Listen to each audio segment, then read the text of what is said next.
श्यावर रामचंद्र की जय। आतुरे व्यसने प्राप्ते दुर्भिक्षे शत्रुसंकटे राजद्वारे श्मशाने च यतिष्ठति सबांधवा। एठी Chanakya, as you know, he is very much pragmatic in his vision and he is also idealistic in his vision. So in this sloka, in this statement, Chanakya says, who is the real friend?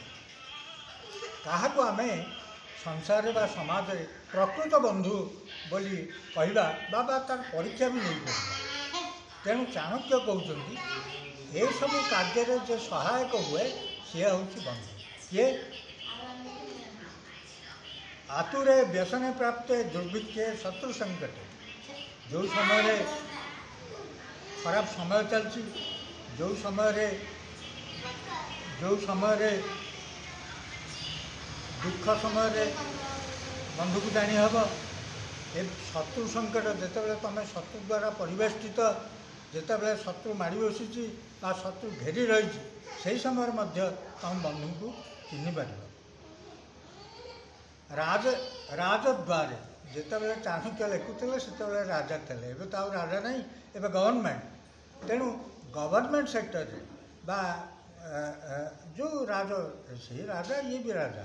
तेणु राजद्वार जे सरकारी स्तर कारण राजद्वार बहु असुविधा अच्छे, तेणु से समय जे साहाय्य करे एवं राजद्वार श्मशान जह तिष्ठति सबांधव एवं श्मशान को जो पवित्र स्थली श्मशान जो उपस्थित हुए सी हूँ प्रकृत बंधु। तेणु एठी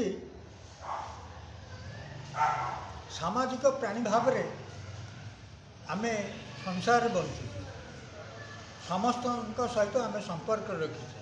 कारण समाज चलिया बहु प्रकार संपर्क जोड़िया पड़े, ताहा असली कि नकली, कहीं एक्टिंग करुच्ची कि ठकिबार अच्छे। तेणु ताकू टेस्ट करने यही समय रे चाणक्य महाप्रभु कहते, चाणक्य जी महाराज कहते जे तांकू चिन्हबार समय है, बंधु को चिन्हबार समय है राजद्वारे श्मशाने आपत्काले शत्रु संकटे।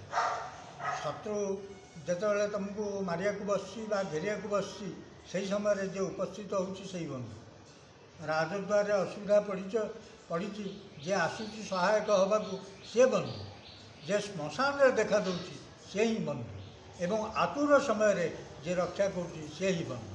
तेणु बंधुर प्रकृत रूपरेख कौन ताहा चाणक्य जय श्यावर रामचंद्र की जय यह विशद भाव में चाणक्य बुझाई श्यावर रामचंद्र।